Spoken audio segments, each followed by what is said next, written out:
Hey everyone, welcome back to my channel. In today's video, I will show you how to tag everyone in a post or comment in the Band app using a phone. Let's get started. First, open the Band app on your phone and make sure you are logged into your account. Once you're on your home page, tap the Band group where you want to make your post or comment. After that, tap the post button. You can also go to an existing post and tap comment if you want to tag everyone in a comment. In the text box, type and everyone. This special tag will notify all members of the band. Make sure you type it exactly like this with the symbol and everyone together. After typing, write the rest of the message. For example, you could say everyone. Don't forget the meeting tomorrow at 5 p.m. When your message is ready, tap post. All members of the band will receive a notification that they were tagged. Make sure everyone sees your message. And that's it. You have successfully tagged everyone in the band app on your phone.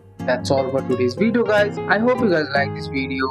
If you found this video helpful, drop a like, subscribe for more videos. Thanks for watching. See you in the next one.